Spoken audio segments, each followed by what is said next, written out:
Salut les amis et bienvenue dans cette nouvelle vidéo consacrée à la programmation orientée objet en PHP. Dans cette vidéo, nous allons parler ici de quelques erreurs qu'on peut rencontrer très souvent lorsqu'on débute avec la notion d'héritage. Première des choses que vous devez savoir, c'est quoi? C'est que PHP ne supporte pas ce qu'on appelle l'héritage multiple. L'héritage multiple vous permet par exemple de faire en sorte qu'une même classe puisse hériter de plusieurs classes. Jusqu'à présent, comme vous l'avez vu en PHP, une classe ne peut hériter que d'une seule classe. Dans des langages comme C++, qui est un langage orienté objet également, une classe peut hériter de plusieurs classes. Si je dois reformuler ceci, une classe peut avoir plusieurs parents. En PHP, c'est pas possible, et si on se met dans la vie réelle, c'est quand même logique, parce que une personne ne peut pas avoir deux papas. Il n'y a pas quelqu'un qui va commencer, l'autre va venir terminer, et puis on a l'enfant. Non, c'est pas comme ça. C'est pourquoi en PHP, vous n'avez pas l'héritage multiple, parce qu'ils aiment ici les femmes fidèles. Désolé les gars. Là, je m'éloigne un peu du sujet, mais c'est que PHP ne supporte pas l'héritage multiple. Deuxième des choses, c'est que dans la vidéo précédente, on avait vu la notion de classe abstraite et de méthode abstraite. Mais il y a quelque chose de très important à ce niveau-là que je dois vous montrer. D'abord, on va commencer par un truc très simple. Pour ce cas-là, j'avais mis abstract au début, mais j'aurais pu mettre abstract après ici le public, comme ceci. Cela aurait également fonctionné. Donc si j'exécute mon code, normalement, on a le même résultat qu'on avait précédemment sans erreur. Donc on peut le mettre avant notre modificateur de visibilité ou après. Au niveau ici de la classe, là on doit le mettre au début. On ne doit pas le mettre ici, après ici classe. Ça ne va pas fonctionner parce qu'il s'attend à avoir le nom de la classe. Donc lui, on le met ici au début comme c'était le cas. Donc là, pas de problème. Deuxième des choses, c'est quoi? C'est que à ce niveau-là, si vous avez une méthode abstraite, c'est-à-dire une méthode qui n'a pas de corps, une méthode qui sera définie au niveau des classes filles, donc implémentée au niveau des classes filles, cette méthode abstraite-là, elle doit obligatoirement se trouver au niveau d'une classe abstraite. Donc je me répète, si vous avez une méthode abstraite, elle doit obligatoirement se trouver au niveau d'une classe abstraite. Je ne voulais pas l'expliquer au niveau de la vidéo précédente pour ne pas compliquer les choses. C'est pourquoi j'ai défini d'abord la classe abstraite, après j'ai rajouté la méthode abstraite pour ne pas vous l'expliquer, mais j'étais sûr que tout allait fonctionner. Là, si je viens à ce niveau, par exemple, vous voyez, la classe form contient une méthode abstraite et doit être donc déclarée comme classe abstraite ou implémenter tout simplement la méthode R. Donc, si elle ne veut pas être classe abstraite, elle n'a qu'à enlever cette méthode-là en tant que méthode abstraite et la définir. Donc là, si je fais par exemple echo toto, on n'aura plus de problème. Mais si on a mis ici une méthode abstraite, automatiquement, on doit avoir cette méthode-là qui se trouve dans une classe abstraite. Si on y réfléchit, c'est quand même logique. Vous pouvez mettre la vidéo sur pause et tenter de réfléchir. Pourquoi si j'ai une méthode abstraite, je dois avoir une classe abstraite forcément qui va contenir cette méthode? Essayez de mettre la vidéo sur pause, vous allez voir que c'est quand même logique si vous vous posez les bonnes questions. Donc je vous encourage à le faire et moi je vais maintenant tenter de vous expliquer pourquoi. Si vous avez une méthode abstraite, on a dit que c'est une méthode qui n'a pas de corps et cette méthode devra être implémentée au niveau des classes filles. Donc si on a cette classe-là qui n'est pas une classe abstraite, c'est-à-dire qu'on pourra faire new suivi de cette classe.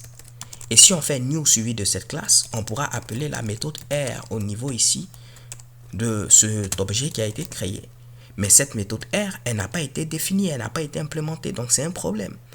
Donc dans ce cas-là, il faudrait trouver un moyen de faire en sorte qu'on ne puisse pas instancier cette classe-là.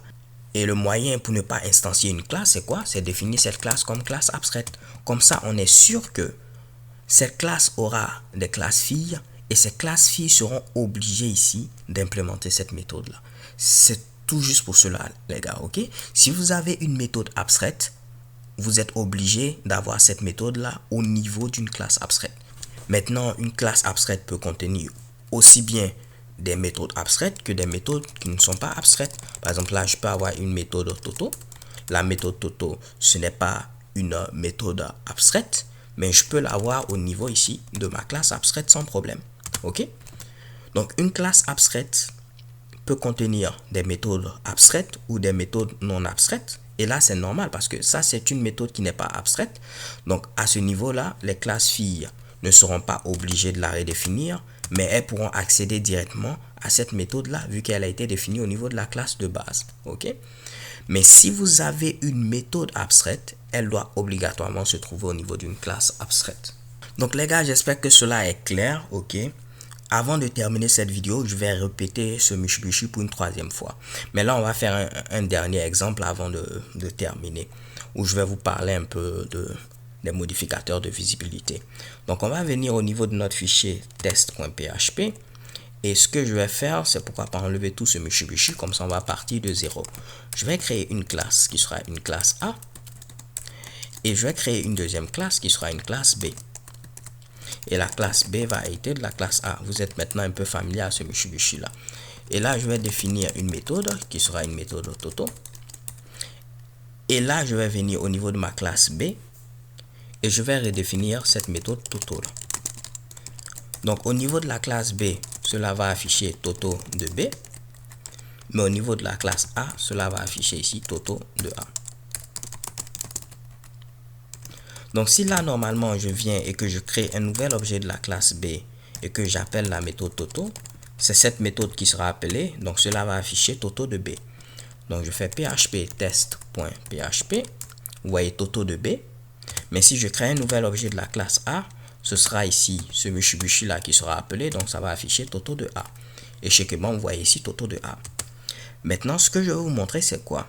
Vous voyez que cette méthode là, je l'ai redéfinie à ce niveau là. Mais je n'ai pas changé la signature de la méthode. La signature, c'est ce Mitsubishi là, public function Toto. C'est pareil à ce niveau là, public function Toto. Je peux mettre par exemple ici un paramètre qui sera ici, disons X. Ok. Et là, je vais mettre ici X. Vous voyez qu'on a la même signature, on a les mêmes paramètres et tout. Là, par exemple, je vais dire que on va afficher ceci, suivi ici du fameux X. Donc, je mets ici $X. Pareil, ici, je vais mettre ici $X. Donc, je peux donner comme valeur 5. Ça va afficher Toto de A5. Parfait. Si je mets ici B, ça va afficher ici Toto de B5. Parfait. OK? Donc là, tout fonctionne ici comme on le souhaite. Maintenant, vous ne pouvez pas venir mettre ici Protected. C'est-à-dire que si vous avez ce Mitsubishi qui est public, vous pouvez changer la visibilité, mais vous ne devez pas ici restreindre la visibilité. C'est-à-dire que si c'était Protected, il n'y a pas de problème. Vous pouvez mettre maintenant cela public. OK? Mais vous ne pouvez pas avoir une grande visibilité et venir la réduire.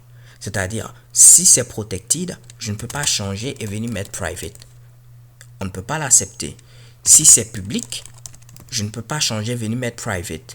Mais si c'était par exemple Private, je peux changer pour venir mettre ici Protected ou pour mettre ici Public. OK? Essayez de mettre la vidéo sur pause et tentez de réfléchir à nouveau pour voir pourquoi je ne peux pas réduire la visibilité. Essayez de mettre la vidéo sur pause afin de trouver pourquoi on ne peut pas réduire la visibilité.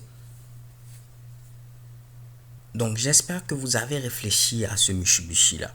Et laissez-moi vous dire que je vais vous donner la réponse au niveau de la vidéo suivante, afin de ne pas compliquer les choses. On parlera de la notion de covariance de variables. Mais bien avant de terminer cette vidéo, on va revenir, parce que je vous avais promis faire un récapitulatif en ce qui concerne la notion de classe abstraite et de méthode abstraite. Donc, une classe abstraite, c'est une classe qu'on ne peut pas instancier. Une méthode abstraite, c'est une méthode qui n'a pas de corps. Elle devra être implémentée au niveau des classes filles. Une méthode abstraite doit nécessairement et obligatoirement se trouver au niveau d'une classe abstraite. Mais une classe abstraite peut avoir aussi bien des méthodes abstraites que des méthodes non abstraites. Alors les gars, c'est tout pour cette vidéo. Rendez-vous est donné à la vidéo suivante où nous allons parler ici du fait qu'on ne peut pas restreindre la visibilité en partant d'une classe parente vers une classe fille. So thank you guys for watching. Don't forget to subscribe and have a nice day. Peace.